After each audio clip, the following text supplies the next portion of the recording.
제 63번째 생일에 아들은 저를 어느 시골 마을로 데려가 다 쓰러져가는 집 앞에 내려주며 말했습니다. 이게 어머니 선물이에요. 여기서 사세요. 아들은 저를 이 외딴 곳에 버려두고 떠났지만 바로 옆집에 누가 살고 있었는지, 그리고 그 사람이 벌써 저를 도우러 오고 있었다는 사실은 꿈에도 몰랐을 겁니다. 안녕하세요. 저의 소중한 청취자 여러분. 제 채널을 찾아주셔서 감사합니다. 이런 이야기가 마음에 드신다면 채널을 구독하시고 좋아요를 눌러주세요. 여러분이 어느 도시, 어느 나라에서 제 이야기를 듣고 계신지 읽는 것은 저에게 큰 기쁨입니다. 그러니 댓글로 편하게 남겨주세요. 자, 이제 편안히 앉아주세요. 즐겁게 들어주시길 바랍니다. 얼마 전까지만 해도 제 인생은 길게 이야기할 만한 사건이 그리 많지 않다고 생각했습니다. 저는 늘 조용하고 눈에 띄지 않게 살아왔습니다. 세상을 떠난 남편과 함께 80년대에 정부에서 분양받았던 아파트에서조차 저는 시간이 흐르면서 그림자처럼 자리는 차지하지만 누구도 의식하지 않는 물건처럼 되어갔습니다. 지난 10년간 그 아파트는 더 이상 제 것이 아니었습니다. 제 아들 민준이와 며느리 소라, 젊은 그들의 삶이 주인이었죠. 저는 예전에 창고로 쓰던 가장 작은 방을 차지했습니다. 제 책들, 남편의 사진, 그이가 신문을 읽기 좋아했던 낡은 안락의자까지 모든 것이 점차 이 방으로 밀려났습니다. 그 자리는 소라가 좋아하는 세련되고 밝고 텅 빈 공간에게 양보해야 했죠. 저는 다투지 않았습니다. 뭐 하러 그러겠어요. 아들이 행복하면 그만이었으니까요. 저의 매일 아침은 똑같이 시작되었습니다. 젊은 부부의 잠을 방해하지 않으려고, 시끄러운 소리를 내지 않으려고 가장 먼저 새벽 6시에 일어났습니다. 까치발로 부엌으로 가서 민준이가 먹을 죽을 끓이고 2가지 다른 차를 우렸습니다. 아들에게는 진한 녹차를, 소라에게는 꽃잎과 이국적인 허브가 들어가 제 목만 칼칼하게 만드는 특별한 차를 말이죠. 제 몫의 믹스커피는 제 방으로 가져와 눈에 띄지 않게 마셨습니다. 제 연금은 10원 한 장까지 공동 생활비로 들어갔습니다. 민준이는 엄마, 돈이 왜 필요하세요?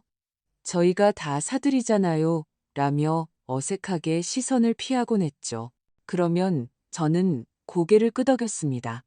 정말이지 돈이 어디에 필요하겠어요? 옷은 낡은 것을 그대로 입었고 외출은 마트나 약국에 갈 때 말고는 거의 하지 않았습니다. 제 모든 욕심은 아들이 행복한 모습을 보는 것 단 하나로 오그라든 지 오래였습니다. 저는 소라가 새 고급 코트를 급하게 사야 했을 때 눈 수술을 하려고 모아두었던 제 모든 비상금을 내주었던 일을 기억합니다. 어머님, 아시잖아요. 며느리는 제 어깨를 감싸 안으며 속삭였습니다. 민준 씨 회사 사람들 다들 수준이 높아요. 제가 거기에 맞춰야죠. 민준 씨 경력에 중요한 일이에요. 민준이는 고맙다는 듯 저를 보며 고개를 끄덕였습니다. 그래서 저는 돈을 내주었고 그 후로는 그냥 더 도수가 높은 돋보기를 사서 썼습니다. 집에서 제 의견은 아무런 힘이 없었습니다. 국이 짜다고 말하면 소라는 입술을 비죽이며 말했습니다. 어머님, 연세가 드셔서 입맛이 변하신 거예요. 제가 인생 경험을 바탕으로 아들에게 조언을 하려 하면 그는 부드럽게 말을 끊었습니다. 엄마, 지금은 세상이 달라요. 저희가 알아서 할게요. 그들은 알아서 했고 저는 그저 기능적인 존재였습니다. 요리사, 청소부, 무이자 현금 지급기. 존재감은 편리하지만 꼭 필요하지는 않은 투명 인간이었죠. 가끔 저녁에 안락의자에 앉아 남편의 사진을 보며 묻곤 했습니다. 여보, 우리 아들 잘 키운 거 맞죠? 착한 아이인데 그냥 요즘 세상이 힘든 거겠죠. 사진 속 남편은 말이 없었고 저는 스스로를 설득했습니다. 모든 것을 올바르게 하고 있다고. 어머니는 자식을 위해 희생해야 하는 법이니까요. 안 그런가요? 그렇게 저의 63번째 생일이 다가왔습니다. 저는 습관처럼 아무것도 기대하지 않았습니다. 기껏해야 제가 좋아하는 들국, 과한 다발이나 가장 좋아하는 초콜릿 한 상자 정도를 생각했죠. 아침에 소라는 놀랄 만큼 다정했습니다. 저를 껴안기까지 하며 지적이더군요. 어머님, 생신 축하드려요. 저희가 어머님을 위해 깜짝 놀랄 선물을 준비했어요. 솔직히 말해 저는 마음이 녹았습니다. 마음속에서 무언가 따뜻한 것이 꿈틀거렸습니다. 어린 시절 기적을 기다리던 잊혀진 감정이었죠. 민준이도 평소와 다르게 분주했습니다. 계속 시계를 쳐다보더군요. 엄마, 준비하세요. 선물 가지러 가야 해요. 그가 말했습니다. 저는 유일하게 낙지하는 자잘한 들국화 무늬가 있는 면 원피스를 입었습니다. 거울 속 제 모습을 보니 피곤하지만 왠지 모르게 행복한 눈을 한 늙은 여인이 서 있었습니다. 우리는 차에 탔습니다. 소라는 두통을 핑계로 집에 남았습니다. 저 없이 다녀오세요. 나중에 이야기해 주세요. 그녀는 손을 흔들며 말했습니다. 차는 한참을 달렸습니다.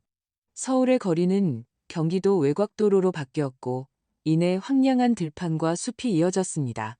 처음에는 민준이에게 어디로 가는지 물어보려 했지만 그는 저를 쳐다보지도 않고 단답형으로만 대답했습니다.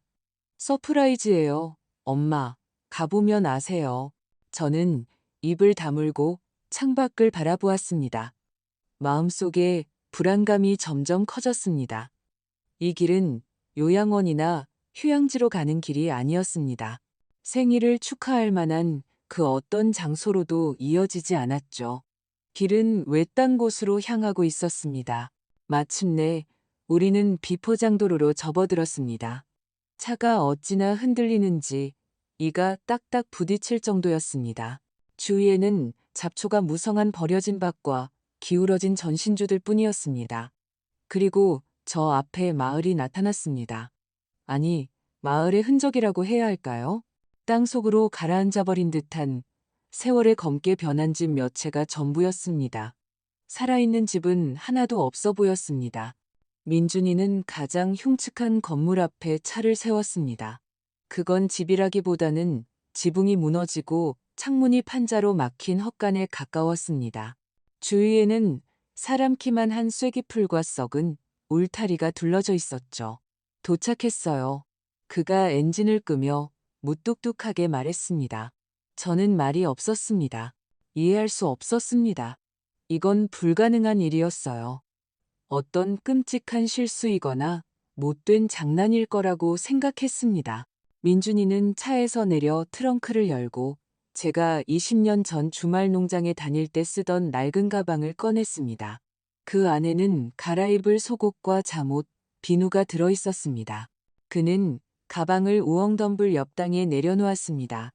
자, 엄마, 그는 폐가를 손으로 가리켰습니다. 이게 어머니 선물이에요. 소라랑 제가 어머니 집을 사드렸어요. 공기 좋은 곳에 있는 어머니만의 집이요. 여기서 지내세요. 건강에 좋으실 거예요. 그의 말은 깊은 우물에 돌을 던지듯 귀가 먹먹한 정적 속으로 떨어졌습니다. 저는 제 아들을 바라보았지만 알아볼 수 없었습니다. 낯선 얼굴, 텅 빈 유리 같은 눈. 그 안에는 분노도, 연민도 아무것도 없었습니다. 오직 피로와 짜증만이 가득했죠. 민준아, 제가 속삭였지만 목소리가 제대로 나오지 않았습니다. 이게 뭐니? 왜 이러는 거니? 엄마, 제발 시작하지 마세요. 그가 얼굴을 찌푸렸습니다. 저희는 이게 모두에게 최선이라고 결정했어요. 엄마는 도시의 소음에서 벗어나 휴식이 필요하고 저희는 저희만의 공간이 필요해요. 소라가 임신했어요. 마지막 말은 마치 비장의 카드처럼 모든 것을 정당화하려는 변명처럼 던져졌습니다. 그는 저를 쳐다보지도 않았습니다. 서두르고 있었죠. 그는 차에 올라타 문을 쾅 닫았습니다. 저는 길 위에 그대로 서서 앞유리를 통해 그를 바라보았습니다. 그가 시동을 걸었습니다. 그리고 바로 그 순간 엔진의 굉음이 죽은 마을의 정적을 찢는 순간 제 안에서 무언가 변화가 일어났습니다. 그것은 분노도, 서운함도, 절망도 아니었습니다. 전혀 다른 것이었죠. 마치 지난 세월 동안 오직 따뜻하고 모든 것을 용서하는 사랑만이 살았던 가슴 깊은 곳에서 무언가 딸깍하고 크고 선명하게 녹슨 자물쇠에 쇠 열쇠가 돌아가는 소리가 났습니다. 딸깍, 그리고 온기, 대신 차가움이 찾아왔습니다. 절대적이고 수정처럼 맑은 얼음이었습니다. 차는 먼지 구름을 일으키며 움직이기 시작했습니다. 저는 울지 않았습니다. 그의 뒤에 대고 소리치지도 않았습니다. 그저 그의 은색 외제차가 점점 작아져 점이 되고 모퉁이 너머로 사라지는 것을 지켜볼 뿐이었습니다. 먼지가 천천히 가라앉았습니다. 휘발유 냄새가 흩어졌습니다. 남은 것은 오직 저와 낡은 가방, 그리고 죽은 마을 가장자리의 죽은 집과 귀가 먹먹한 정적뿐이었습니다. 그리고 그 정적 속에서 저는 수년 만에 처음으로 제 자신, 시어머니도 하녀도 아닌 박순자라는 제 목소리를 들었습니다. 그리고 그 박순자는 제게 아주 차분하고 명료한 목소리로 말했습니다. 이제 그만하면 됐어. 이건 끝이 아니라 시작이야. 내 인생, 이제 누구에게도 빼앗기지 않아. 내가 직접 되찾을 거야. 아들의 차가 일으킨 먼지가 길가의 키 큰 쐐기풀 위로 천천히 내려앉았습니다. 저는 멀리서 희미해지는 엔진 소리에 귀를 기울이며 꼼짝 않고 서 있었습니다. 그 소리마저 사라지자 아마도 어릴 적 할머니 댁에 갔을 때 이후로는 들어본 적 없는 정적이 찾아왔습니다. 하지만 그때의 정적은 귀뚜라미 소리와 나무십 스치는 소리로 가득한 살아있는 정적이었습니다. 지금 이것은 죽은, 숨막히는 정적이었습니다. 저는 천천히 몸을 돌려 선물을 세월과 비바람에 검게 변하고 창문이 판자로 막힌 이 통나무집을 바라보았습니다. 현관은 기울어져 있었고 계단 하나가 내려앉아 그 구멍으로 작년에 썩은 나무십들이 보였습니다. 집주인은 야생 라즈베리와 덩굴 식물이 뒤엉켜 잡초가 무성했습니다. 완벽한 폐허의 모습이었습니다. 모두에게 잊힌 곳, 저를 잊게 하려고 데려온 곳. 눈물요? 아니요. 속은 사막처럼 바싹 말라 있었습니다. 가슴 속의 그 차가운 딸깍 소리는 지금쯤 쓰라린 울음으로 터져나왔을 모든 것을 얼려버렸습니다. 절망은 저기 어딘가 제 아들을 태우고 떠난 차 안에 과거 인생에 남겨두었습니다. 이 버려진 땅에는 오직 저와 머릿속에 차갑고 쨍한 명료함만이 남았습니다. 저는 썩은 계단을 본능적으로 피해 현관으로 다가가 멀쩡한 가장자리에 가방을 내려놓았습니다. 제 시선은 이 초라한 풍경을 훑었지만 마음은 이미 저 멀리 잠실에 밝고 깨끗한 제 30평대 아파트에 가 있었습니다.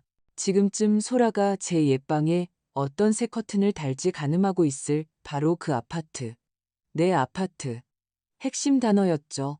바로 이 초라하고 외로운 불구의 뒷모습이 운명을 시험하고 싶지 않아 수년간 애써 생각하지 않으려 했던 것을 떠올리게 했습니다. 세상을 떠난 남편 박서방의 말이 생각났습니다.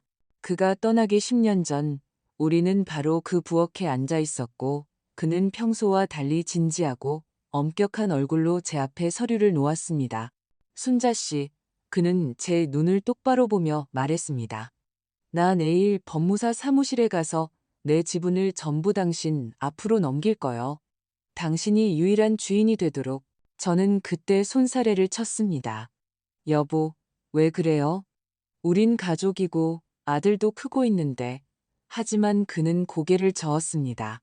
아들은 아들이고 인생은 길어. 무슨 일이 있을지 몰라. 나한테는 당신뿐이니 당신에게 언제나 기댈 곳이 있다는 확신이 있어야 해. 다른 누구도 아닌 당신만의 공간. 저는 그때 그 말에 큰 의미를 두지 않았지만 그가 원하는 대로 했습니다.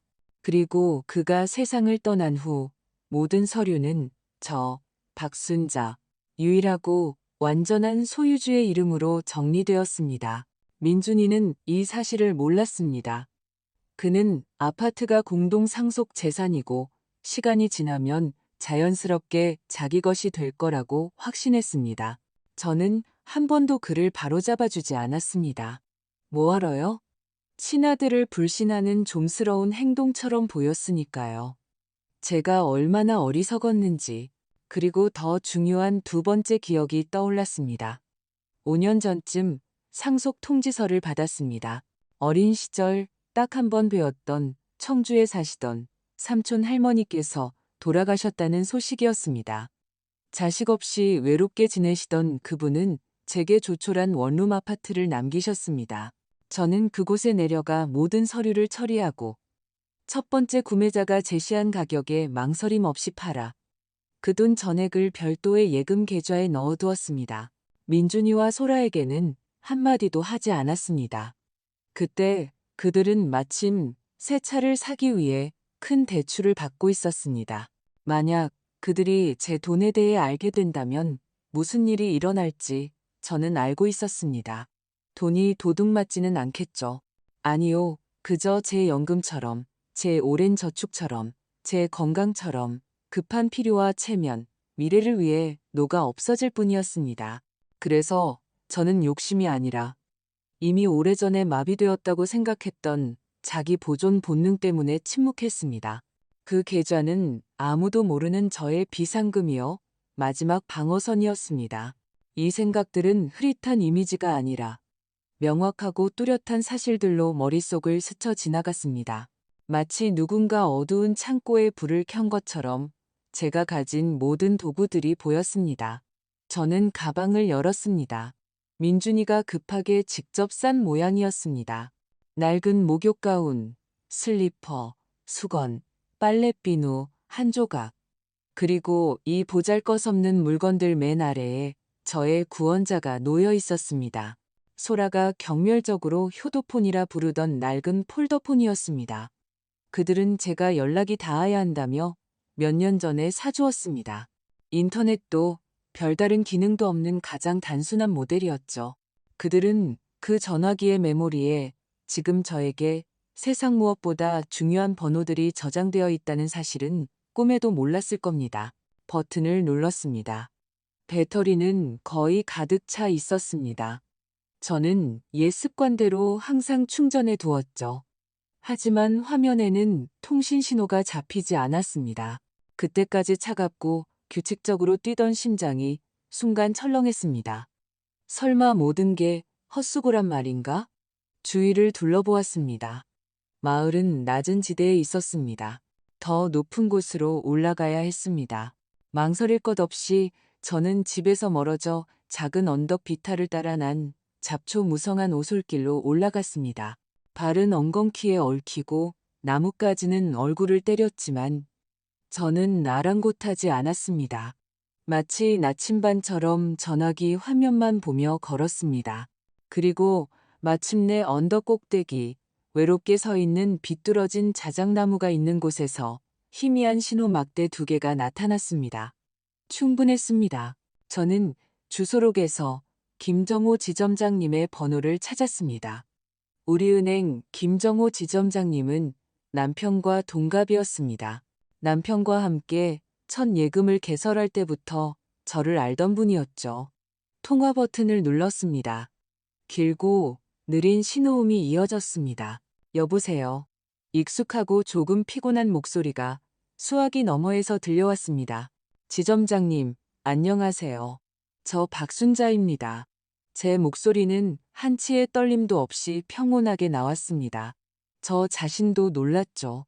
아, 박순자 고객님. 안녕하세요. 무슨 일이십니까?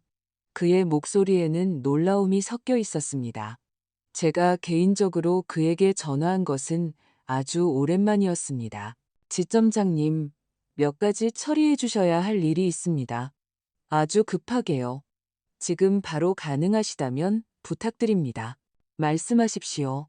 첫째, 제 아들 박민준 이름으로 발급된 제 계좌에 대한 모든 대리인 권한과 접근 권한을 차단해 주십시오. 예외는 없습니다.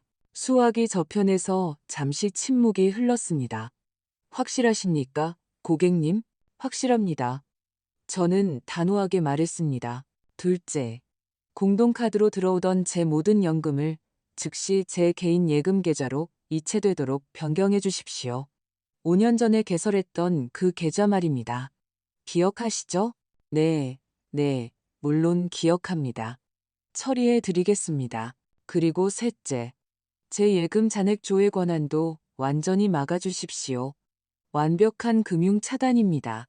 이 순간부터 제 계좌의 모든 거래는 오직 저의 개인적인 확인을 통해서만 가능합니다. 개인적인 확인이요. 알겠습니다, 고객님. 1시간 내로 모두 처리하겠습니다. 감사합니다, 지점장님. 좋은 하루 보내세요. 저는 통화를 끊었습니다. 계획의 첫 번째 단계가 시작되었습니다. 이제 두 번째, 다른 번호를 찾았습니다. 이진우 변호사님, 할머니의 상속 문제를 도와주었던 젊고 유능하고 아주 꼼꼼한 전문가였습니다. 그는 거의 바로 전화를 받았습니다. 이진우 변호사입니다. 변호사님, 안녕하세요. 저 박순자입니다. 예전에 청주 아파트 건으로 도움받았었습니다. 아, 박순자 여사님. 물론 기억합니다. 안녕하세요. 무슨 일 있으십니까? 일이 생겼습니다. 저는 차분하게 대답했습니다. 변호사님의 도움이 필요합니다. 잠실에 있는 제 아파트에 관한 일입니다. 저의 단독 소유권을 공식적으로 확인하고 제 아들을 포함한 제3자의 어떠한 침해로부터도 보호할 수 있는 서류를 준비해야 합니다. 변호사는 정보를 처리하며 잠시 침묵했습니다. 알겠습니다. 여사님의 재산을 완전히 보호하고 싶으시다는 말씀이시군요. 현명한 판단입니다. 신분증 사본과 등기권리증을 제 이메일로 보내주시면 바로 작업을 시작하겠습니다. 필요하다면 공식적인 내용 증명도 준비하겠습니다. 지금은 보내드릴 수가 없습니다. 제가 시골에 나와 있고 서류가 하나도 없습니다. 모두 아파트에 있어요. 하지만 등기소에 조회를 요청하거나 관련 서류를 확인하는 작업부터 시작해 주실 수 있나요? 네, 물론입니다. 당장 시작할 수 있습니다. 저를 믿으셔도 좋습니다, 여사님. 변호사님만 믿습니다. 감사합니다. 저는 전화기를 내렸습니다. 가슴속의 냉기는 사라지지 않았지만 이제는 다르게 느껴졌습니다. 그것은 무기력의 냉기가 아니라 강철의 냉기, 작업을 준비하는 도구의 냉기였습니다. 저는 언덕을 내려와 다시 집으로 향했습니다. 이제 집은 다르게 보였습니다. 더 이상 저의 무덤처럼 보이지 않았습니다. 오히려 임시지휘본부, 제가 피 한 방울 흘리지 않는 전쟁을 이끌 조용하고 외딴 장소처럼 보였습니다. 그 시간 제 아파트에서, 제 거실에서 제 아들과 그의 아내는 아마 샴페인을 마시고 있을 겁니다. 얼마나 영리하게 모든 것을 처리했는지 자축하면서요. 드디어 노인네를 치웠네. 소라가 한 모금 마시며 말하겠죠. 이제 인테리어도 새로 하고 사람답게 살 수 있겠어. 그들은 승리를 축하하고 있었습니다. 그들은 전쟁이 시작된 줄도 모르고 방금 막 전쟁에서 패배했다는 사실을 꿈에도 생각하지 못했습니다. 저는 저의 새로운 임시거처의 문턱에 서 있었습니다. 수년 만에 처음으로 가슴 깊이 숨을 들이마셨습니다. 공기는 비록 축축하고 썩은 냄새가 났지만 제게는 깨끗하게 느껴졌습니다. 그것은 자유의 공기였습니다. 처음 몇 시간 동안은 놀랍도록 튼튼한 현관 계단에 앉아 잡초 무성한 정원을 바라보았습니다. 해는 뉘엿뉘엿 지며 하늘을 부드러운 수채화 색으로 물들이고 있었습니다. 공기는 짙었고 썩은 나무잎, 축축한 흙, 그리고 뭔가 야생적이고 낯선 냄새가 났습니다. 도시에서는 이런 냄새가 나지 않습니다. 도시에서는 휘발유, 먼지, 그리고 타인의 조급함 냄새가 나죠. 이곳은 시간이 멈춘 듯 했습니다. 이 버려진 마을과 함께 얼어붙은 것 같았죠. 완전히 어두워지고 제 얇은 원피스 아래로 한기가 스며들기 시작했을 때 저는 행동해야 한다는 것을 깨달았습니다. 현관에 앉아 있는 것만으로는 몸을 덮이거나 갈증을 해소할 수 없었죠. 제 가슴 속에 자리 잡은 냉기는 내면의 것이었습니다. 그것은 힘을 주었지만 몸은 제 할 일을 요구했습니다. 저는 조심스럽게 발로 널빤지를 더듬으며 집 안으로 들어갔습니다. 안에서는 냄새가 더욱 짙었습니다.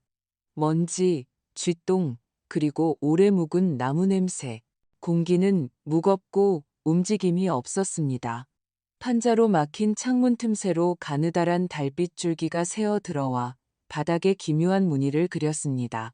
저는 가방에서 낡은 폴더폰을 꺼내 손전등을 켰습니다. 희미한 불빛이 어둠 속에서 타일이 깨진 벽난로, 두꺼운 회색 먼지로 뒤덮인 식탁, 그리고 뒤집힌 의자를 비추었습니다. 두려움은 없었고 이상하게 실무적인 호기심만 들었습니다. 마치 아주 무책임했던 전임자에게서 업무를 인계받는 기분이었습니다. 방들을 둘러보았습니다. 방은 두 개였습니다. 하나에는 푹 꺼진 철제 침대와 녹슨 그물망이 있었고 다른 하나는 텅 비어 있었습니다. 구석에 웬 넝마 조각들만 뒹굴고 있었죠. 걸을 때마다 바닥이 삐걱거렸지만 튼튼하게 버티고 있었습니다. 집은 낡았지만 아마 양심적으로 지어진 모양이었습니다. 무너지지 않고 그저 잠들어 있었을 뿐입니다. 첫 번째 임무는 물이었습니다. 저는 밖으로 나가 손전등을 들고 집 주위를 둘러보았습니다. 그리고 기적처럼 집 뒤 쇠기풀 덤불 속에서 그것을 발견했습니다. 세월에 검게 변한 나무틀과 무거운 참나무 두레박 손잡이가 달린 낡은 우물이었습니다. 쇠사슬은 녹슬었지만 끊어지지 않았습니다. 저는 힘겹게 손잡이를 돌렸습니다. 무언가 삐걱거리고 신음했지만 쇠사슬은 아래로 내려갔습니다. 그리고 잠시 후 둔탁한 첨벙 소리가 들렸습니다. 물이 있었습니다. 첫 번째 작은 승리였습니다. 현관에서 기적적으로 구멍나지 않은 낡은 양동이를 찾아 몇 번의 시도 끝에 가득 찬 물을 길어 올렸습니다. 물은 얼음장처럼 차가웠고 진흙 냄새가 났지만 깨끗했습니다. 익숙지 않은 노동의 등 근육이 쑤시는 것을 느끼며 양동이를 집 안으로 들였습니다. 다음 이틀 동안 저는 일에 몰두했습니다. 민준이를 생각하지 않았고 소라를 생각하지 않았습니다. 제 세상은 이 집과 마당으로 좁혀졌습니다. 헛간에서 낡은 톱과 도끼를 찾아 쓰러진 사과나무의 마른 가지들을 잘라 벽난로에 불을 지폈습니다. 처음에는 연기가 집 안으로 자욱했지만 이내 굴뚝이 데워지면서 고른 통풍이 윙윙거리며 집을 살아있는 온기로 채웠습니다. 낡은 신문과 헝겊 조각들을 찾아내 식탁과 한쪽 방바닥을 닦았습니다. 걸레를 빤 물은 새까맸습니다. 헛간에서 마른 짚을 가져와 다락방에서 찾은 낡은 매트리스를 채웠습니다. 잠자리가 덜 딱딱해졌습니다. 저는 로빈슨 크루소처럼 살았고 이 단순한 육체 노동은 제 정신을 맑게 해주었습니다. 매일 저녁 저는 신호를 잡기 위해 언덕에 올라가 그저 화면을 바라보았습니다. 두 칸의 신호, 세상과 저를 잇는 연결고리였습니다. 누구에게도 전화하지 않았습니다. 저는 기다렸습니다. 그들이 전화할 것을 알고 있었기 때문입니다. 그 일은 사흘째 되던 날 해질녘에 일어났습니다. 마당에서 찾은 블랙커런트 잎으로 우린 차를 마시며 현관에 앉아 있을 때였습니다. 전화기가 저녁의 정적을 깨며 날카롭고 불쾌하게 울렸습니다. 화면에 민준이라는 이름이 떴습니다. 저는 몇 번 더 울리게 내버려둔 후에야 전화를 받았습니다. 마음속은 평온했습니다. 여보세요. 제가 말했습니다. 엄마, 드디어 받으시네. 어디 계셨어요? 1시간째 전화했는데 그의 목소리에는 습관적인 거만한 짜증이 섞여 있었습니다. 걷지 않았어. 민준아. 공기 마시고 있었지. 여긴 공기가 많거든. 저는 담담하게 대답했습니다. 알았어요. 거기 정리는 좀 하셨어요? 그는 불쾌하지만 꼭 해야 할 의무를 다하는 사람의 말투로 물었습니다. 정리하고 있어. 신경 써줘서 고맙다. 그는 제 조용한 비아냥을 못 들은 척했습니다. 있잖아요, 엄마. 소라가 가게에서 카드를 썼는데 승인이 안 된대요. 엄마 추가 카드요. 돈은 분명히 있는데 아침에 확인했거든요. 혹시 뭐 잘못 누르신 거 아니에요? 은행에 무슨 문제가 있나? 전화 좀 해보세요. 네. 아, 그것이었군요. 첫 번째 제비. 그들의 평온한 안정에 생긴 첫 번째 미세한 파문. 저는 그가 말을 다하도록 잠자코 있었습니다.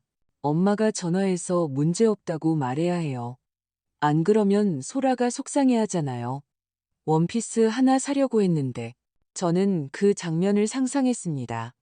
제 며느리가 비싼 부티크에서 제 연금이 꼬박꼬박 들어오는 카드를 내밀고 단말기에서 승인 거절이라는 문구를 보는 모습. 그녀의 놀라움, 그리고 분노. 어떻게 이럴 수가? 시어머니 통장이 말썽을 부리다니. 엄마, 듣고 계세요? 민준이가 재촉했습니다. 듣고 있어. 제가 조용히 말했습니다. 그때 저는 그가 아마 손바닥으로 수화기를 가렸지만 그리 애쓰지는 않은 채 옆으로 말하는 것을 들었습니다. 나도 몰라. 그냥 조용히 앉아 있어. 그리고 그에 대한 대답으로 깨진 유리 소리처럼 맑은 소라의 목소리가 들렸습니다. 저는 1000번이라도 알아들을 그 목소리, 경멸적이고 씩씩거리는 목소리였습니다. 그 여자랑 무슨 말을 해, 쇼하는 거지. 늙어서 성질 부리는 거야. 삐쳤나 보지, 뭐. 괜찮아. 그 시골 구석에서 돈 한 푼 없이 지내다 보면 금방 비단결처럼 고분고분해져서 자기가 먼저 전화할 거야. 헛짓거리 그만하고 당장 해결하라고 해. 나 그 원피스 필요하단 말이야. 다시 민준이의 목소리가 이번에는 더 조용하고 회유적으로 들렸습니다. 소라야, 좀 기다려봐. 그리고 다시 그녀의 목소리가 더 크게 들렸습니다. 뭘 기다려. 내일 주방 실측 기사님 오기로 했는데 우리 관리비도 못 냈어. 오늘 연체 문자 왔다고. 그것도 그 여자가 그 효도폰으로 끄는 거야? 노망이 심해지는 거지? 내가 뭘 했어. 집을 사줄 게 아니라 요양원 자리를 알아봤어야 했다고. 노망, 쇼, 돈 한 푼 없이 지내다 보면. 이 말들은 저에게 상처를 주지 않았습니다. 그것들은 최종적이고 돌이킬 수 없는 진단서와 같았습니다. 민준이가 저를 이 길에 버리고 갔던 그날 제가 깨달았던 모든 것을 확인시켜 주었습니다. 그들에게 저는 인간이 아니고 어머니가 아니었습니다. 저는 물건이었습니다. 기능, 불편하고 낡아가는 가구, 갑자기 고장나기 시작한 물건, 그리고 그들은 그것을 고치려 하지 않았습니다. 그저 그것이 제대로 작동하지 않는 것에 화를 낼 뿐이었습니다. 제 마음 가장 깊은 구석에 아주 작게나마 남아있던 어쩌면 내가 너무 가혹한 건 아닐까, 내가 너무 성급했던 건 아닐까 하는 희망. 그 모든 것이 이 순간 증발해 버렸습니다. 제 가슴 속의 얼음은 화강암보다 더 단단해졌습니다. 수화기에서 다시 부스럭거리는 소리가 들리고 민준이의 목소리가 다시 저를 향해 커졌습니다. 엄마, 거기 계세요? 그래서 은행에 전화하실 거죠? 저는 숨을 들이마셨습니다. 공기는 시원하고 깨끗했습니다. 아니, 민준아. 저는 아주 조용하지만 또렷하게 말했습니다. 뭐라고요? 못하겠다는 거예요? 안 하겠다는 거예요? 그의 목소리에 당혹감이 묻어났습니다. 너희들이 알아서 해. 저는 말하고 통화 종료 버튼을 눌렀습니다. 저는 전화기를 내려놓고 어두워지는 정원을 오랫동안 바라보았습니다. 더 이상 화가 나지 않았습니다. 오직 차갑고 의로운 평온함만을 느꼈습니다. 그들은 스스로에게 판결을 내렸습니다. 그들은 스스로 사물의 본질을 밝혔습니다. 그들은 이것이 저의 작고 가련한 반항, 저의 쇼라고 생각합니다. 그들은 이것이 쇼가 아니라 막이며 바로 지금 그들을 위해 내려오고 있다는 것을 상상조차 하지 못합니다. 날들이 흘러 끝없지만 의미 있는 노동에 하루로 합쳐졌습니다. 저는 오늘이 나흘째인지 닷새째인지 세는 것을 그만두었습니다. 이곳의 정적 속에서 시간은 달력의 숫자가 아니라 끝마친 일들로 측정되었습니다. 쓸어낸 바닥, 깨끗한 물 한 양동이, 집 안가득, 잊혀진 아늑한 온기와 연기 냄새를 퍼뜨린 벽난로의 첫 조심스러운 불쏘시개, 먼지투성이 길 위에서 태어났던 제 분노, 그 차가운 분노는 가라앉았습니다. 사라진 것은 아니었습니다. 아니요, 그것은 마치 무겁고 빽빽한 서리처럼 영혼의 바닥에 내려앉아 저의 기초가 되었습니다. 저는 더 이상 그들, 민준이와 소라에 대해 생각하지 않았습니다. 저는 제 자신에 대해 생각했습니다. 그것은 매우 낯설고 이상한 일이었습니다. 이튿날, 저는 다락방을 탐험하기로 결심했습니다. 삐걱거리는 사다리를 올라 쓰레기와 거미줄만 있을 거라 예상했습니다. 실제로 그랬습니다. 하지만 가장 깊은 구석, 낡은 자루더미 아래에서 잠겨있지 않은 작은 나무 괴짝을 발견했습니다. 괴짝의 먼지를 불자 지붕 구멍으로 새어 들어오는 햇살 속에서 먼지가 흩날렸습니다. 무거운 뚜껑을 들어 올렸습니다. 안에는 세월에 누렇게 변한 면보 위에 끈으로 묶인 편지 뭉치들과 벨벳 표지의 두꺼운 앨범이 놓여 있었습니다. 저는 그것을 아래로 가져와 현관에 앉아 앨범을 펼쳤습니다. 오래전에 세상을 떠난 사람들의 얼굴이 저를 바라보았습니다. 군복을 입은 진지한 남자들, 소박한 수건을 두른 여자들, 동그란 얼굴의 아이들, 결혼식, 입대 환송회, 그냥 들판에서 찍은 사진들, 이 집에서 살아온 온전한 삶이 빛바랜 사진 속에서 저를 보고 있었습니다. 저는 이 사람들을 몰랐지만 왠지 모르게 이상한 유대감을 느꼈습니다. 그들도 이 땅에서 살고, 일하고, 사랑하고, 아이들을 키웠습니다. 저는 페이지를 넘기며 도시에 남겨진 제 앨범을 생각했습니다. 남편과 함께 찍은 우리 사진이 담긴 두꺼운 파란색 앨범. 우리 결혼식, 민준이의 탄생, 그의 초등학교 입학, 대학교, 여기 우리 모두 함께 바다에 간 사진. 민준이는 아직 어린 소년으로 모래성을 쌓고 있습니다. 그리고 여기 남편과 나 단둘이 공원에서 찍은 사진. 그가 떠나기 1년 전, 제 아파트는 단순히 벽과 평수가 아니었습니다. 그것은 이 앨범과 같은 제 삶의 저장소였습니다. 모든 컵, 선반의 모든 책, 마룻바닥의 모든 긁힌 자국은 제 이야기의 한 줄이었습니다. 그리고 지금 그곳을 정신적으로 이방인인 사람들이 주인 행세를 하고 있다는 생각은 그 어떤 비난보다도 더 날카롭게 저를 찔렀습니다. 저는 재산을 위해 싸우는 것이 아니라는 것을 깨달았습니다. 저는 제 과거를, 제 자신의 기억에 대한 권리를 위해 싸우고 있었습니다. 바로 이런 생각들을 하며 저는 평소처럼 해질녘에 저의 통신 언덕에 올랐습니다. 이진우 변호사에게 전화해서 새로운 소식이 있는지 알아보기로 했습니다. 환상은 없었습니다. 이런 일들이 빨리 처리되지 않는다는 것을 이해했지만 과정이 진행 중이라는 말을 들어야 했습니다. 그는 마치 제 전화를 기다렸다는 듯이 바로 받았습니다. 하지만 그의 목소리는 지난번처럼 활기차지 않았습니다. 어딘가 긴장되어 있었죠. 박순자 여사님, 안녕하세요. 전화 주셔서 다행입니다. 마침 찾으려던 참이었습니다. 무슨 문제라도 있나요, 변호사님? 제가 물었고 그때까지 평온하고 규칙적으로 뛰던 심장이 불안하게 요동쳤습니다.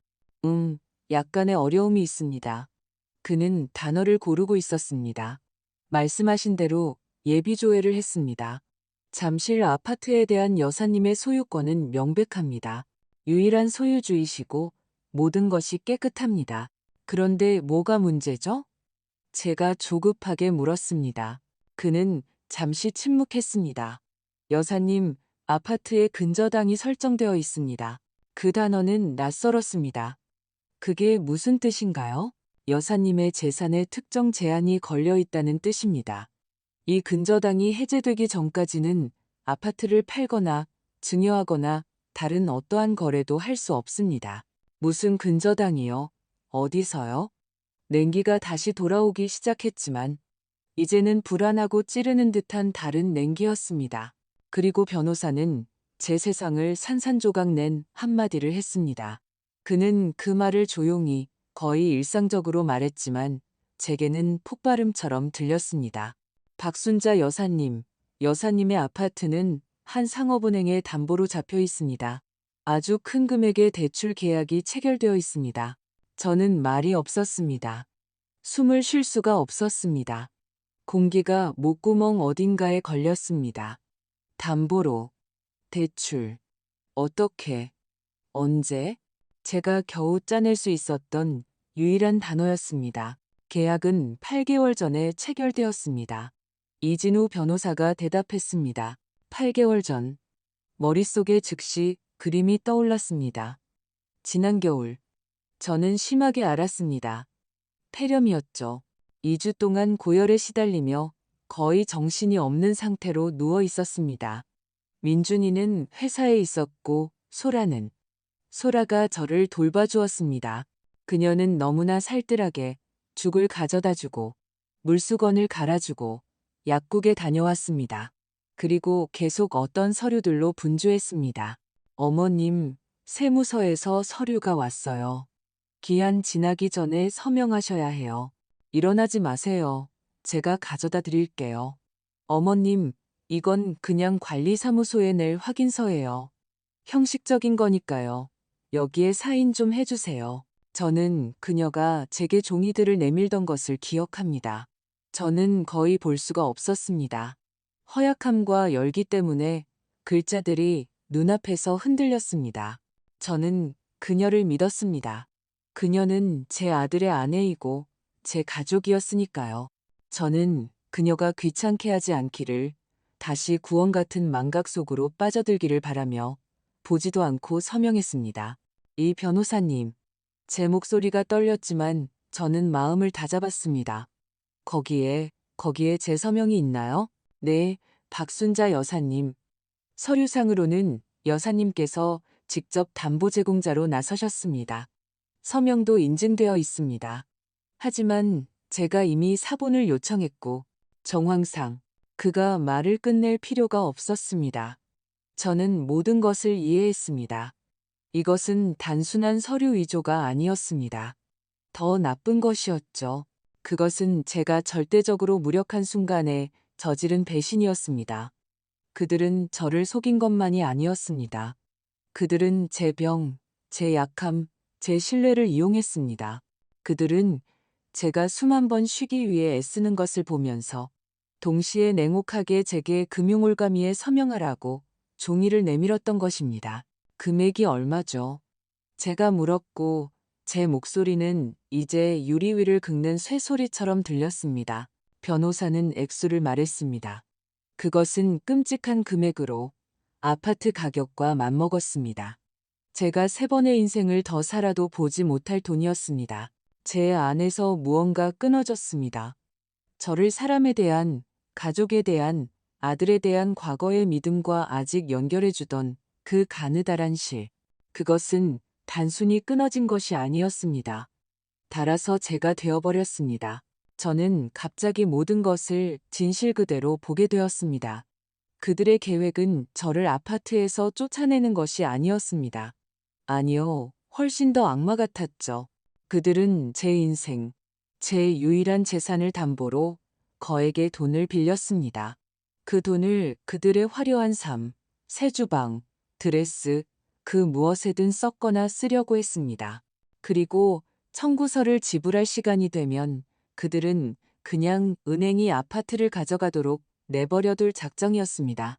그리고 저는 그들이 미리 이 외딴 곳으로 대피시키고 숨겨두었던 것입니다.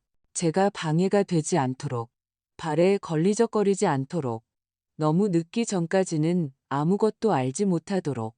이 무너져가는 집은 단순한 선물이 아니었습니다. 그것은 저의 무덤이었습니다.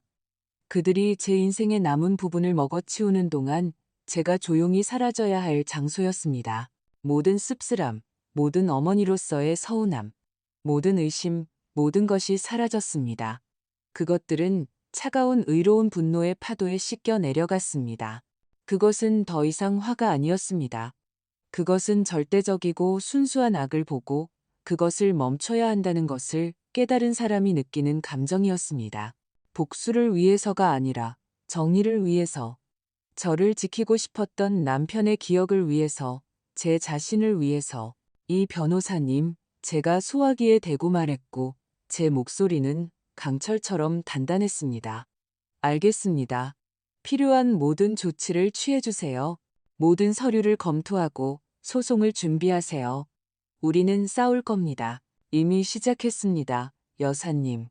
저는 여사님 편입니다. 알고 있습니다. 저는 대답하고 통화를 끊었습니다. 저는 언덕에서 천천히 내려왔습니다. 해는 이미 졌지만 제게는 주위의 모든 것이, 모든 풀잎, 길 위의 모든 돌멩이가 믿을 수 없을 만큼 비인간적인 명료함으로 보이는 것 같았습니다. 세상은 변하지 않았습니다. 제가 변했습니다. 이전에는 단지 제 것을 되찾고 싶었습니다. 이제는 끝까지 가야 한다는 것을 알았습니다. 그들은 제 안에 제가 알지 못했던 무언가를 깨웠고 그들은 곧 그것을 뼈저리게 후회하게 될 것입니다. 대출 소식은 저를 무너뜨리지 않았습니다. 오히려 저를 단련시켰습니다. 마치 얼음물에 담갔다가 불 속에 집어넣었는데 깨지지 않고 강철이 된 것 같았죠. 그동안 저는 제 과거, 기억, 정의를 위해 싸운다고 생각했습니다. 이제는 제 미래를 그저 살아갈 권리를 위해 싸운다는 것을 깨달았습니다. 다음 며칠은 안개 속에서 지나갔지만 그것은 절망의 안개가 아니라 극도의 집중 상태에서 오는 안개였습니다. 저는 일상의 불편함을 더 이상 느끼지 못했습니다. 삐걱거리는 침대, 차가운 물, 지하실에서 찾은 낡은 통조림으로 때우는 빈약한 식사. 이 모든 것은 두 번째, 아니 세 번째 순위로 밀려났습니다. 제 몸은 필요한 일을 하며 자동적으로 움직였고 뇌는 잘 기름칠된 기계처럼 명확하고 중단 없이 작동했습니다. 저는 벽난로가 있는 방 하나를 정리했습니다. 깨끗하게 긁어내고 다락방에서 낡은 나무 식탁을 찾아 씻었습니다. 그곳이 저의 지휘 본부가 되었습니다. 매일 저녁 언덕에 올랐고 이제 그것은 단순한 통신 시간이 아니라 저와 이진우 변호사의 작전 회의였습니다.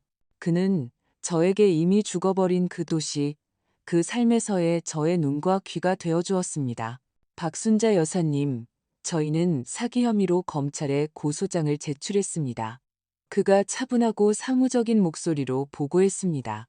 또한 계약서 서명 당시 여사님의 건강 상태에 대한 진단서를 첨부하여 은행에 공식 내용 증명을 보냈습니다. 은행은 내부 조사를 시작해야 합니다. 좋아요. 제가 말했습니다. 다음은요? 다음은 여사님, 기다리는 겁니다. 첫 번째 포탄은 이미 목표를 향해 날아갔습니다. 그저 하던 일을 계속하세요. 그들이 스스로 모습을 드러낼 겁니다. 그래서 저는 제 일을 했습니다. 헛간에서 낡은 삽을 찾아 집 앞에 작은 땅을 파기 시작했고 수년간 묵은 잡초를 제거했습니다. 일은 힘들었습니다. 땅은 굳어 있었고 잡초 뿌리는 깊이 박혀 있었습니다. 하지만 뿌리를 하나씩 뽑을 때마다 저는 땅뿐만 아니라 제 영혼도 해방되는 것을 느꼈습니다. 저는 제 과거, 저의 맹목적인 사랑, 저의 희생을 뿌리 뽑고 있었습니다. 고통스러웠지만 필요한 일이었습니다. 그리고 대출에 대해 이야기한 지 닷새째 되던 날 천둥이 쳤습니다. 저녁에 평소처럼 이진우 변호사와 통화하고 있었는데 이번에는 그의 목소리가 달랐습니다. 억제된 승리감이 묻어났죠. 자, 박순자 여사님, 그가 서두 없이 시작했습니다. 얼음이 깨지기 시작했습니다. 오늘 아침 퀵서비스 기사가 여사님 댁 주소로 아드님과 며느님 앞으로 배달 증명 등기를 전달했습니다. 저는 그 장면을 상상했습니다. 아침, 그들은 제 부엌에서 커피를 마시며 어떤 색의 주방 가구를 주문할지 의논하고 있습니다. 초인종 소리, 퀵서비스 기사, 서명을 하고 무심코 두꺼운 봉투를 뜯습니다. 편지에 뭐라고 쓰여 있죠? 제가 물었습니다. 여사님의 법적 대리인으로서 제 이름으로 보낸 공식 통지서입니다. 아파트에 대한 여사님의 완전하고 단독적인 소유권, 그리고 아파트와 관련된 어떠한 거래 시도도 법적으로 제지될 것임을 명시하고 있습니다. 그리고 가장 중요한 것은 저희가 주장하는 바 사기적인 방법으로 체결된 대출 계약에 대해 24시간 내에 해명을 요구하는 내용이 담겨 있습니다. 저는 그의 말을 귀 기울여 들었습니다. 하지만 이게 다가 아닙니다. 그가 계속했습니다. 바로 오늘 아침 제 서류를 받은 은행의 보안팀이 반응을 보였고 아주 강경하게 대응했습니다. 아드님이 접근할 수 있었던 모든 계좌, 신용카드와 공동예금을 포함하여 사안이 명확해질 때까지 동결되었습니다. 김정호 지점장님께서 직접 챙기셨습니다. 동결. 얼마나 정확한 단어인가. 제 돈, 제 속은 신뢰 위에 세워진 그들의 세상이 얼음 껍질로 뒤덮였습니다. 그들이 뭔가 하려고 했나요? 저는 이미 답을 알면서도 물었습니다. 오, 그럼요. 변호사가 피식 웃었습니다.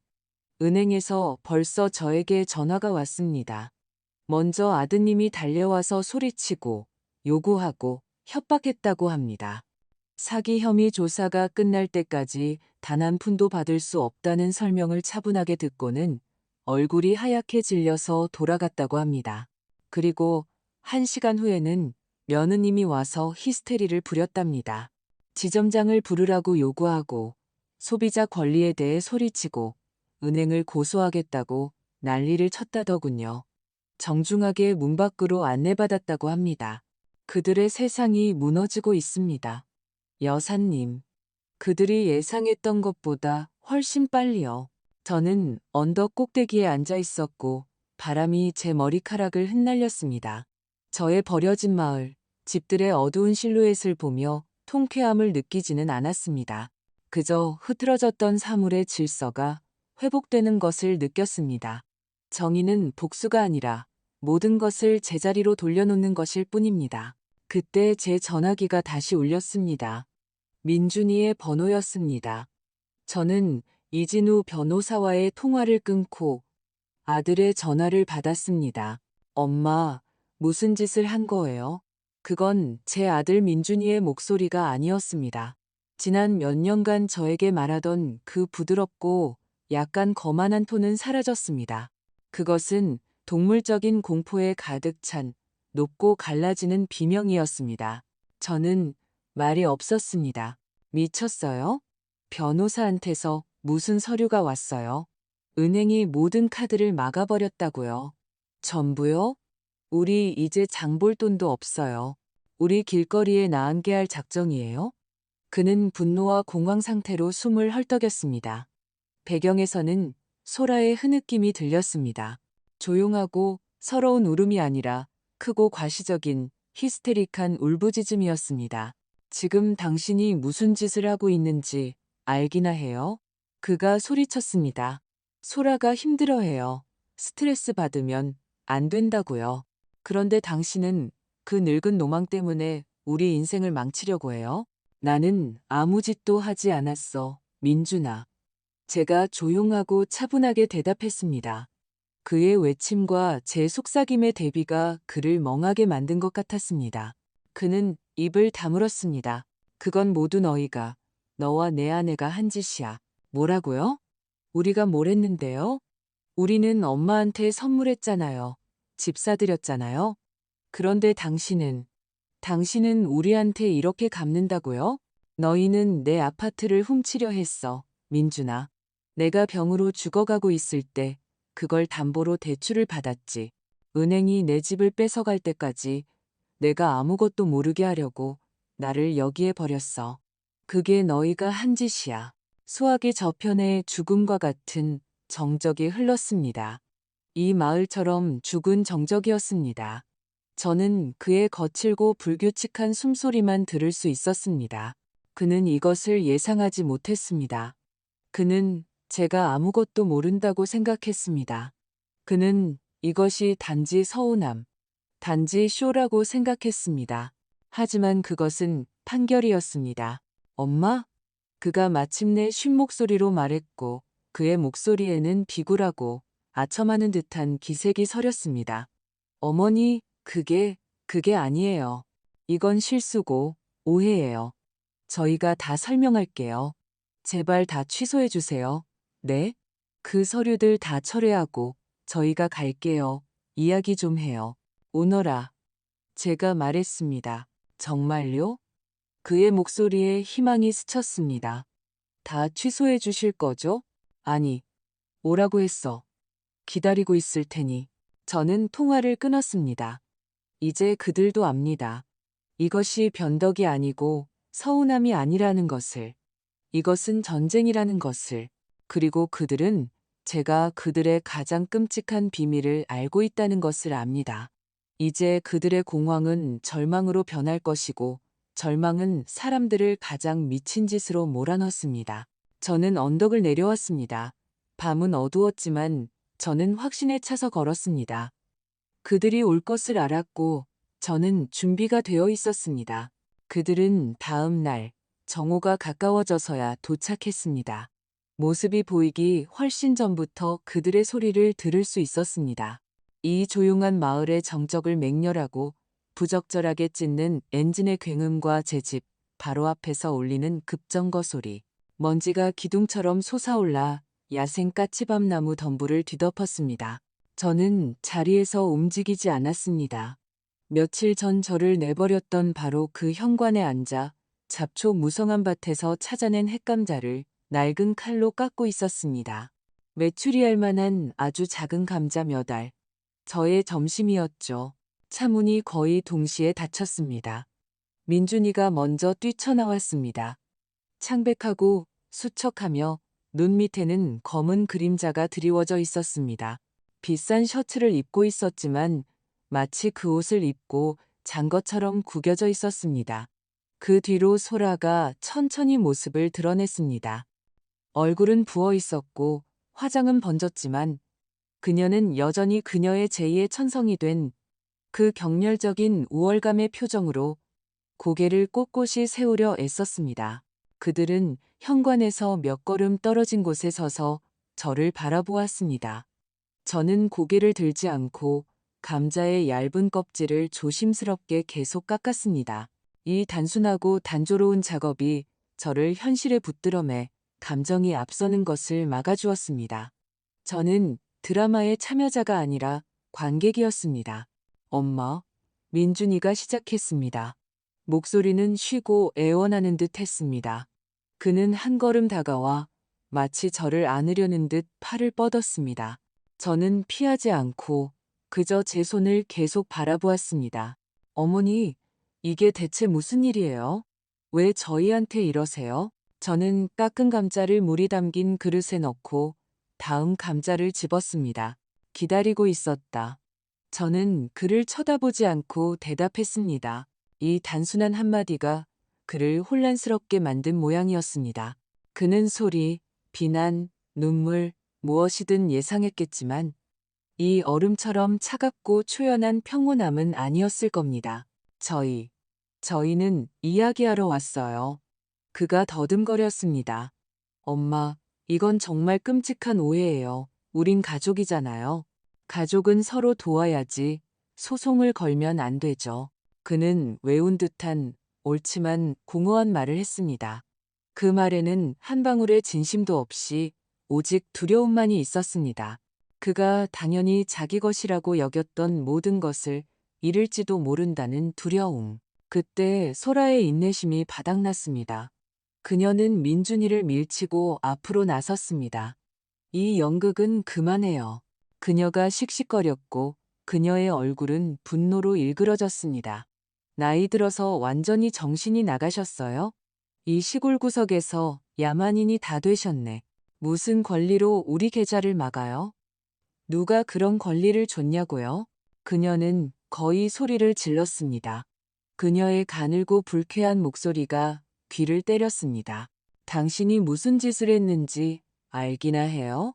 그녀는 완벽한 매니큐어를 한 손가락으로 저를 가리키며 계속했습니다. 우리를 망신시키고 있어요. 주방 주문도 취소해야 했다고요. 취소. 사람들이 우리를 비웃어요.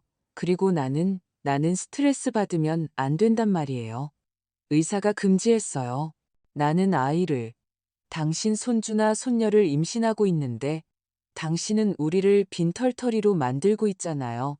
그녀는 자신의 가장 큰 카드인 임신을 던졌습니다. 예전 같았으면 이 한마디가 저로 하여금 제 자신을 잊고 그들의 어떤 변덕이라도 들어주게 만들었을 겁니다. 하지만 지금은 아니었습니다. 제 가슴 속의 얼음은 미동도 하지 않았습니다. 저는 천천히 그녀에게로 눈을 돌렸습니다. 그저 오랫동안 주에 깊게 눈도 깜빡이지 않고 바라보았습니다. 마치 낯설고 불쾌한 물건을 보듯이 제 시선은 그녀를 움찔하게 만들었습니다. 그녀는 말을 더듬고 입을 다물었지만 이내 정신을 차리고 얼굴이 다시 붉어졌습니다. 민준이가 다시 평화 중재자 역할을 하려 했으며 말을 이었습니다. 엄마, 정말이에요. 소라 말이 맞아요. 스트레스 받으면 안 돼요. 제발 좋게 해결해요. 네, 엄마가 서운한 거 저희도 알아요. 저희가 잘못했어요. 성급했어요. 어쩌면 이 집이 최고의 선물은 아니었을 수도 있죠. 하지만 저희가 다 바로잡을게요. 다 돌려놓을게요. 그냥 그 변호사한테 전화만 하세요. 마음이 바뀌었다고 말하세요. 지금 당장요. 자, 제 전화기 쓰세요. 그는 마치 그렇게 간단하다는 듯이 자신의 번쩍이는 스마트폰을 제게 내밀었습니다. 전화 한 통이면 그들의 모든 거짓말, 모든 배신이 모래 위에 글씨처럼 지워지고 사라질 것처럼 저는 칼과 마지막 감자를 그릇에 놓고 낡은 앞치마에 손을 닦고 천천히 일어섰습니다. 저는 그들과 같은 높이가 되었습니다.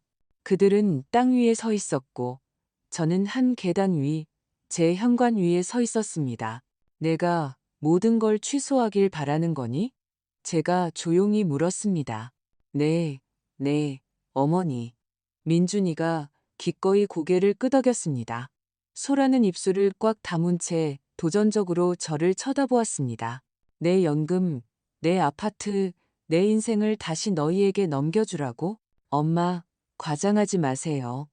민준이가 얼굴을 찌푸렸습니다. 아파트는 우리 공동의 것이고 저희는 항상 엄마를 돌볼 거였어요. 내가 아팠을 때 너희가 나를 어떻게 돌봤지?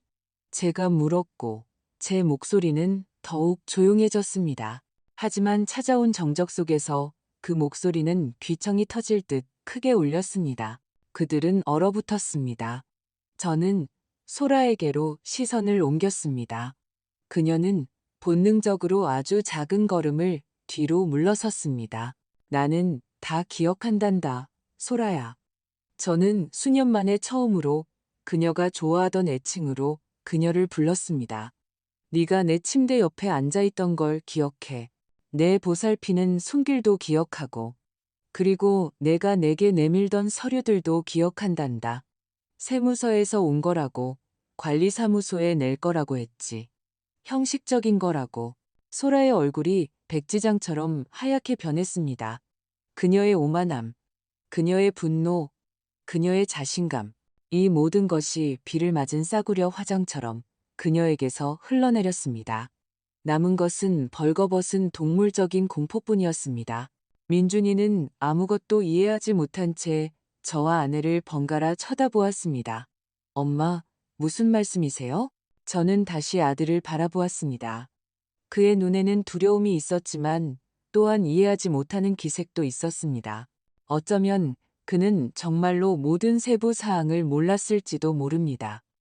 어쩌면 그녀가 그마저도 속였을 수도 있고 아니면 그저 모르는 척하는 것을 선호했을 수도 있습니다. 그것은 더 이상 중요하지 않았습니다. 그는 공범이었습니다. 대출에 대해 말하는 거야, 민준아. 저는 한 단어 한 단어 또박또박 말했습니다. 8개월 전에 너희가 은행에서 받은 거액의 대출, 내 아파트를 담보로, 내가 정신이 없을 때 받은 내 서명으로, 내가 영원히 모를 거라고 생각했니?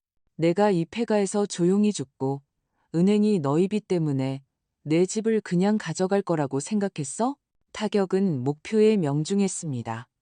민준이가 마치 복부를 맞은 것처럼 비틀거리는 것을 보니 알 수 있었습니다. 그는 공포와 어떤 새롭고 씁쓸한 깨달음으로 소라를 쳐다보았습니다. 그녀는 그를 보지 않았습니다. 그녀는 땅을, 시골 흙으로 더러워진 자신의 비싼 구두를 보고 있었습니다. 그들의 모든 속임수, 모든 조종이 먼지처럼 흩어졌습니다. 그들은 자신들의 탐욕과 거짓 속에 벌거벗은 채 제 앞에 서 있었습니다. 가면은 벗겨졌습니다. 연극은 끝났습니다. 그래서 민준아, 제가 조용하고 평온한 목소리로 말을 마쳤습니다. 아직도 내가 변호사에게 전화하길 바라니? 그는 한마디도 할 수 없었습니다. 그는 그저 물 밖에 던져진 물고기처럼 입을 뻐끔거릴 뿐이었습니다. 소라는 어깨를 움츠리고 포식자에서 쫓기는 짐승으로 변했습니다. 침묵은 길고 무거웠습니다. 그 침묵 속에서 그를 향한 제 모성애의 마지막 한 방울이 죽었습니다. 죽어서 바로 여기, 이 썩은 현관 옆에 묻혔습니다. 가거라, 제가 말했습니다. 그것은 명령도 부탁도 아니었습니다. 그저 비가 온다거나 밤이 되었다는 것과 같은 단순한 사실의 진술이었습니다. 그들은 실이 끊어진 꼭두각시처럼 서로를 쳐다보지 않고 말없이 돌아섰습니다. 그들의 비싸고 번쩍이는 차로 비틀거리며 걸어가 안에 탔습니다. 엔진은 이제 그렇게 맹렬하지 않고 어딘가 지친 듯 시동이 걸렸습니다. 차는 천천히 거의 망설이듯 방향을 틀어 먼지투성이 길을 따라 사라졌습니다. 저는 현관에 홀로 남았습니다. 제 옆에는 깎은 감자가 담긴 그릇이 놓여 있었습니다. 저의 점심, 저의 새로운 인생. 그리고 주위의 공기는 놀랍도록 맑았습니다. 그들이 떠난 후 정적이 찾아왔습니다. 하지만 그것은 이미 다른 정적이었습니다. 첫날처럼 죽은 듯하고 숨 막히는 것이 아니라 평온하고 위험이 가득했습니다. 저는 벽난로에서 감자를 삶았습니다. 그것은 세상에서 가장 맛있는 음식처럼 느껴졌습니다. 저는 깨끗이 닦은 식탁에 앉아 천천히 먹으며 마침내 판자를 떼어내고 닦을 수 있었던 창밖을 바라보았습니다. 창밖에는 제 잡초 무성한 정원이 있었고 그 잡초들 사이에서 살아남은 몇 그루의 작약 덤불을 보았습니다. 그들의 짙은 붉은색, 단단한 봉우리들이 이제 막 터지려 하고 있었습니다. 저는 그것으로 모든 것이 끝났다고 생각했습니다. 그들이 짓밟히고 정체가 드러났으니 저를 내버려 두고 자신들이 저지른 일을 어떻게든 수습하려 애쓸 것이라고요. 하지만 저는 다시 한번 그들을 과소평가했습니다. 저는 궁지에 몰린 짐승이 회개를 찾지 않는다는 것을 잊고 있었습니다. 그는 마지막으로 한 번 더 물어뜯을 방법을 찾습니다. 약 일주일이 지났습니다. 그동안 저는 저의 유일한 이웃과 알게 되었습니다. 아니, 그가 먼저 저를 찾아왔습니다. 어느 날 아침 제가 우물에서 물 한 동이를 길어 올리고 있을 때 등 뒤에서 차분하고 낮은 목소리가 들렸습니다. 이리 주쇼, 이웃 양반, 내가 돕지. 두레박 돌리는 건 여자 일이 아니야. 돌아보니 흰 수염에 믿을 수 없을 만큼 맑은 파란 눈을 가진 키 크고 마른 노인이 서 있었습니다. 그는 가볍게 한 손으로 두레박을 마저 돌려 양동이를 들어 땅에 내려놓았습니다. 최병철이요. 그가 넓고 굳은 살박인 손을 내밀며 자신을 소개했습니다. 저기 저 집, 두 집 건너에 살고 있소. 이 마을의 마지막 모이칸이지. 박순자입니다. 제가 그의 단단한 손을 잡으며 대답했습니다. 그렇게 우리의 인연이 시작되었습니다. 최 영감님, 그가 자신을 그렇게 불러달라고 한 대로 그는 이 지역의 전 이장이었습니다. 구식에 말수는 적지만 지혜롭고 듬직한 분이셨죠. 그는 제가 어떻게 이곳에 오게 되었는지 묻지 않았습니다. 그는 그저 보았습니다. 저를 데려와 떠난 비싼 차를 보았고 제가 도움 없이 혼자 버려진 집에 정착하려 애쓰는 것을 보았습니다. 그리고 말없이 모든 것을 이해했습니다. 그는 저를 돕기 시작했습니다. 마른 장작 몇 개를 가져다 주기도 하고 자신의 염소에서 짠 우유를 나눠주기도 하고 그저 저녁에 현관에 앉아 날씨나 농사 전망에 대해 이야기하러 오기도 했습니다. 그의 말없는 존재는 제게 큰 힘이 되었습니다. 그와 함께 있으면 외롭지 않았습니다. 안전하다고 느꼈습니다. 그리고 마지막 전투가 벌어졌습니다. 어느 날 아침 제가 곧 필 작약에 물을 주고 있을 때 차 소리를 들었습니다. 한 대가 아니라 여러 대였습니다. 제 마을로 차 행렬이 다가오고 있었습니다. 세 대의 승용차가 제 집 앞에 멈췄고 그 안에서 사람들이 내리기 시작했습니다. 저는 그들을 알아보았습니다. 포천에 사는 제 사촌 언니와 형부, 세상을 떠난 남편의 조카인 상철이와 그의 아내, 장례식이나 결혼식에서나 보던 다른 먼 친척들, 그리고 그들 앞에는 마치 군대를 이끄는 두 명의 장군처럼 민준이와 소라가 있었습니다. 민준이는 지난번보다 더 안 좋아 보였습니다. 살이 빠지고 눈꺼풀이 떨렸죠. 반면 소라는 완전히 변신해 있었습니다. 화장기 없는 얼굴에 소박한 검은 원피스를 입고 머리는 단정하게 묶었습니다. 그녀의 얼굴에는 온 세상의 슬픔이 쓰여 있었습니다. 그녀는 민준이가 곧 쓰러질 것처럼 그를 부축하며 팔짱을 끼고 있었습니다. 그림 같은 장면이었습니다. 불행한 아들과 그의 충실하고 고통받는 아내, 그들은 친척들을 반원형으로 마치 총사령 집행장처럼 세웠고 소라의 조용한 속삭임에 떠밀린 민준이가 말하기 시작했습니다. 목소리는 떨렸지만 이제 그것은 공황이 아니었습니다. 잘 연습된 슬픔이었죠. 여러분, 해숙 이모, 상철이 형, 와주셔서 감사합니다. 그가 비극적인 표정으로 모두를 둘러보며 시작했습니다. 저희가 여러분을 부른 것은 저희 가족에게 큰일이 생겼기 때문입니다. 아주 큰일이요. 그는 말이 스며들 시간을 주며 잠시 멈췄습니다. 친척들은 당혹감과 동정심으로 저를 쳐다보았습니다. 저희 어머니, 박순자 여사님께서 편찮으십니다. 민준이가 절규하듯 말했습니다. 병을 앓으신 후에 정신에 문제가 생기셨어요. 모든 것을 잊고 혼동하기 시작하셨습니다. 무슨 음모가 있다, 무슨 대출이 있다 상상하시고요. 저희를 알아보지 못하시고 끔찍한 일로 저희를 비난하십니다. 저는 물뿌리개를 든 채 이 부조리한 연극을 듣고 있었습니다. 제 귀를 믿을 수 없었습니다. 그들은 저를 미친 사람으로 몰아 모든 것을 빼앗고 그들의 사기를 제 병든 상상의 산물로 만들려 하고 있었습니다. 저희는 어머니를 치료해드리고 싶었어요. 소라가 슬픔에 찬 천사 같은 목소리로 손수건 귀퉁이로 마른 눈가를 닦으며 말을 이었습니다. 최고의 의사, 병원을 찾았는데 어머니께서 도망치셔서 어디선가 이 버려진 집을 찾아 숨어 계십니다. 도움을 거부하고 저희가 치료비를 내지 못하도록 모든 계좌를 막아버리셨어요.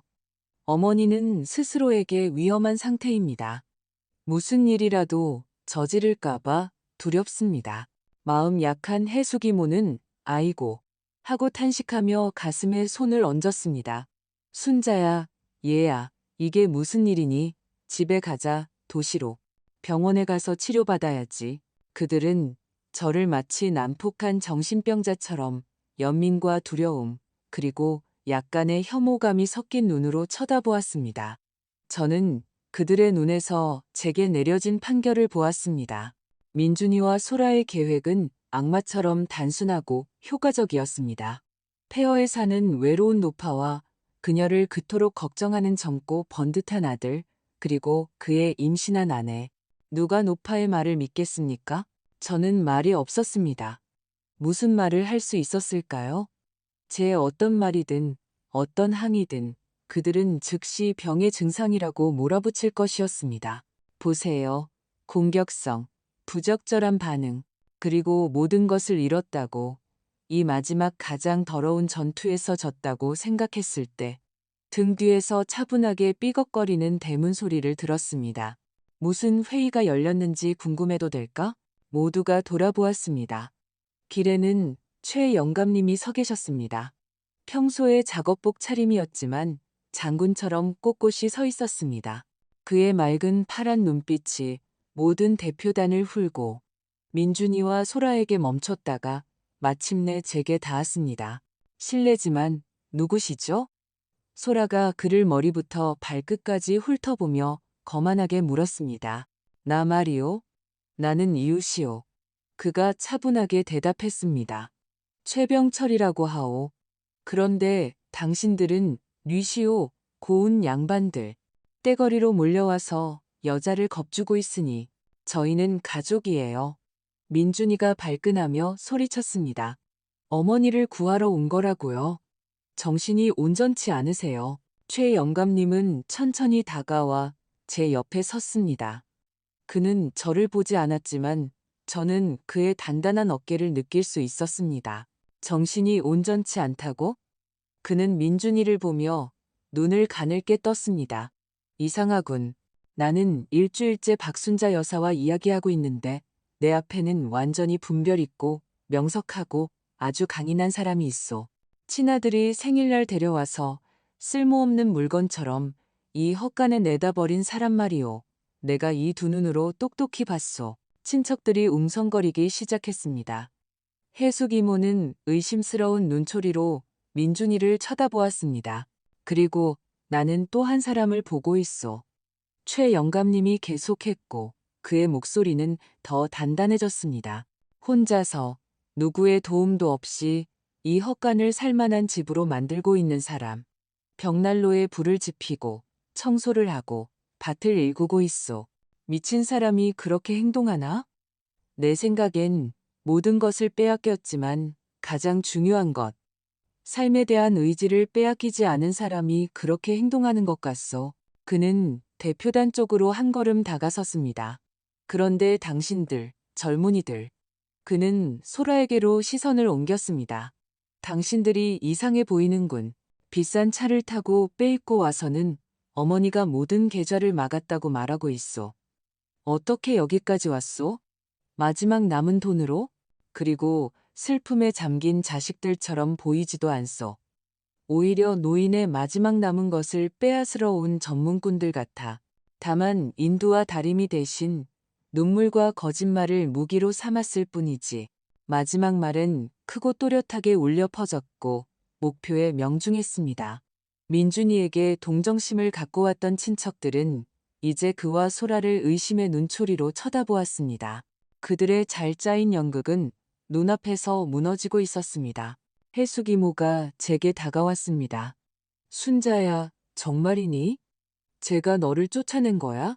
저는 말없이 고개를 끄덕였고 그것으로 충분했습니다. 그들의 모든 거짓말은 비눗방울처럼 터져버렸습니다. 친척들은 민준이와 소라에게 분노와 비난의 시선을 던지며 수군거리기 시작했습니다.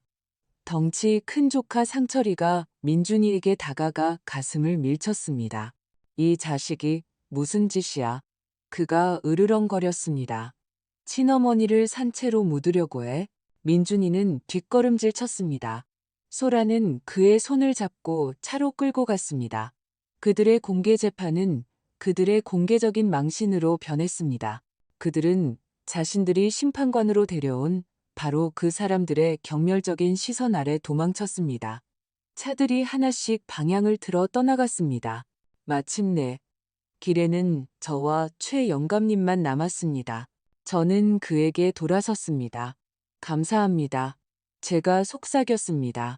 그는 그저 흰 수염 속에서 미소를 지었습니다.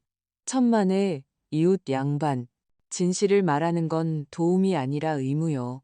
저는 그들의 차가 남긴 먼지가 길 위에 가라앉는 것을 보았습니다. 그리고 알았습니다. 이것이 최종적인 끝이라는 것을. 그들은 법정에서도 은행에서도 진 것이 아니었습니다. 그들은 여기 이 땅에서 평범한 사람들 앞에서 졌습니다.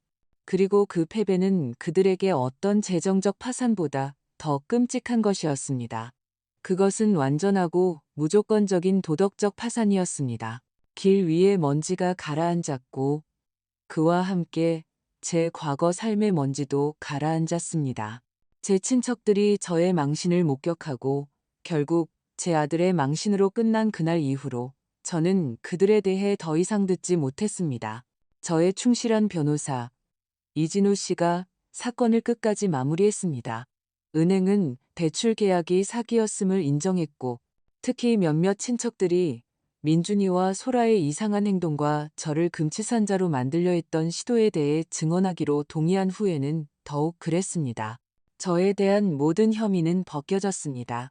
그들이 그 후에 어떻게 되었는지 저는 관심 두지 않았습니다. 다만 사기 혐의로 형사 고발되었고 이제는 제 도움 없이, 제 돈 없이, 제 무한한 용서 없이 자신들의 행동의 결과를 마주해야 했다는 것만 압니다. 거짓 위에 세워진 그들의 세상은 무너져 그들을 잔해 아래에 묻어버렸습니다. 그리고 제 인생은 63살에야 비로소 시작되었습니다. 모든 법적 절차가 마무리되자마자 저는 잠실의 아파트를 팔았습니다. 후회 없이요. 저는 가장 소중한 것들, 사진 앨범, 책 몇 권, 그리고 남편의 낡은 안락의자를 가지러 마지막으로 그곳에 들렀습니다. 텅 비고 횡한 방들을 걸으며 저는 향수를 느끼지 않았습니다. 그곳은 더 이상 제 집이 아니었습니다. 그저 차갑고 낯선 부동산이 되었을 뿐입니다. 제 집은 이제 여기, 이 조용하고 버려진 마을에 있었습니다. 집을 판 돈과 제 비밀 예금 계좌에 있던 돈을 합쳐 이진우 변호사의 조언에 따라 안전하지만 수익률이 높지 않은 자산에 투자했습니다. 이것은 제게 가장 중요한 것, 확신을 주었습니다. 더 이상 누구에게도 의존할 필요가 없다는 확신, 필요하다면 치료비도, 겨울 땔감도, 제 집의 새 지붕도 제 스스로 해결할 수 있다는 확신이었습니다. 저는 짓기 시작했습니다. 물론 문자 그대로는 아니었죠. 이웃 동네에서 기술 좋고 술 안 마시는 인부 2명을 고용했습니다. 그들은 지붕을 새로 덮고 새나무 창문을 달고 진짜 온돌방이 있는 새 벽난로를 쌓고 더 이상 삐걱거리거나 흔들리지 않는 튼튼한 새 현관을 만들어 주었습니다. 저는 그들을 지휘하지 않았습니다. 저는 그들과 함께 일했습니다. 물건을 나르고 페인트 칠을 하고 청소를 했습니다. 그들은 처음에는 저를 놀랍게 쳐다보았지만 나중에는 존경의 눈빛으로 보았습니다. 아주머니, 대단하시네요. 인부 반장이 제게 말했습니다. 웬만한 남자보다 낫습니다. 저는 그저 미소 지었습니다. 제게 그런 뚝심이 있는 줄 몰랐습니다. 저는 평생 제가 부드럽고 유순하다고 생각했습니다. 알고 보니 제 안에는 내내 굳건한 심지가 있었습니다. 그저 드러날 기회가 없었을 뿐이었죠. 집은 눈에 띄게 변했습니다. 검고 우울한 헛간에서 아늑하고 밝은 오두막으로 변해가고 있었습니다. 저는 직접 벽에 흰 칠을 하고 창문에 소박한 장꽃문에 커튼을 달고 구석에 남편의 안락의자를 놓고 선반의 책들을 정리했습니다. 그러자 집이 살아났습니다. 숨을 쉬기 시작했습니다. 봄에는 정원을 가꾸었습니다. 최 영감님이 늙고 병든 나무들을 뽑아내고 텃밭을 일구는 것을 도와주셨습니다. 저는 평생 처음으로 직접 감자, 당근, 양파를 심고 모든 새싹을 작은 아이처럼 돌보았습니다. 그리고 땅은 보살핌을 느끼고 믿을 수 없는 풍요로움으로 제게 보답했습니다. 제가 첫날 보았던 작약들은 거대하고 무성한 덤불로 자라나 숨이 멎을 듯 아름답게 피었습니다. 어릴 적 할머니께서 자수를 가르쳐 주셨던 것이 생각났습니다. 낡은 괴짝에서 수틀을 찾고 시내에서 실과 천을 사왔습니다. 그리고 저녁이면 따뜻한 벽난로 옆에 앉아 자수를 놓기 시작했습니다. 소박한 무늬, 꽃, 새, 문양들. 제 손가락은 알고 보니 기억하고 있었습니다. 이 단조로운 작업은 마음을 차분하게 하고 생각을 정리해 주었습니다. 저는 더 이상 남편의 사진과 대화하지 않았습니다. 저는 그가 여기 곁에 있으며 저를 자랑스러워할 것이라고 느꼈습니다. 저와 최 영감님은 진정한 친구가 되었습니다. 우리는 서로의 영혼에 깊이 파고들지 않았지만 말없이 모든 것을 이해했습니다.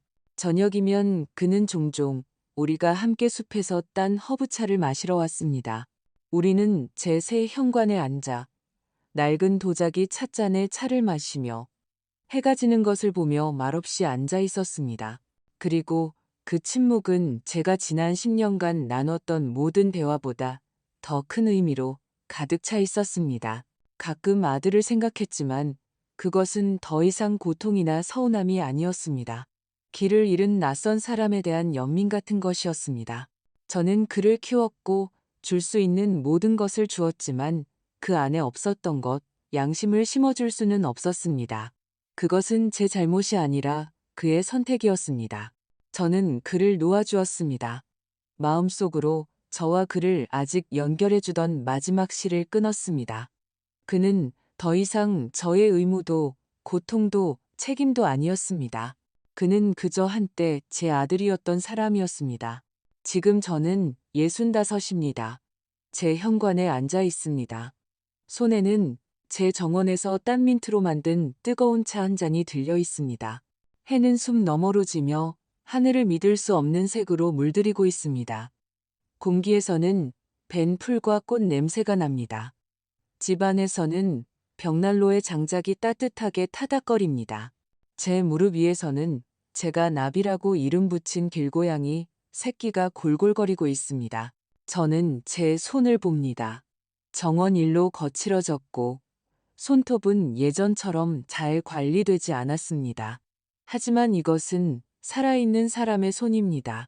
스스로 자신의 삶을 만들어가는 사람의 손. 가끔은 민준이와 소라에게 감사해야 한다는 생각이 듭니다. 그들의 잔인함이 없었다면 저는 남의 인생에서 그림자로 제 삶을 마감했을 겁니다. 제가 무엇을 할 수 있는지 결코 알지 못했을 겁니다. 최영감님을 결코 만나지 못했을 것이고 이 작약들이 피는 것을 결코 보지 못했을 겁니다. 제 우물에서 길어올린 물맛을 결코 느끼지 못했을 겁니다. 그들은 저를 묻으려 했지만 대신에 제게 진짜 인생을 선물했습니다. 저는 차를 한 모금 마십니다. 쌉쌀하고 향기롭고 살아있습니다. 저는 존엄성이란 다른 사람이 주는 것이 아니라고 생각합니다. 그것은 그들의 존경도 인정도 아닙니다. 존엄성이란 당신이 자신의 내면에서 찾는 것입니다. 두려움, 서운함, 절망으로부터 되찾는 것입니다. 모든 것을 잃었다고 생각될 때 스스로 되찾는 것입니다. 그리고 이 조용하고 고통 속에서 얻은 승리, 그것이 진정한 행복이고 진정한 자유입니다. 끝까지 함께 해주셔서 감사합니다. 이 이야기가 마음에 와 닿으셨다면 좋아요를 눌러주시고 어떤 감정을 느끼셨는지 댓글로 남겨주세요. 여러분의 지지는 저에게 큰 힘이 됩니다.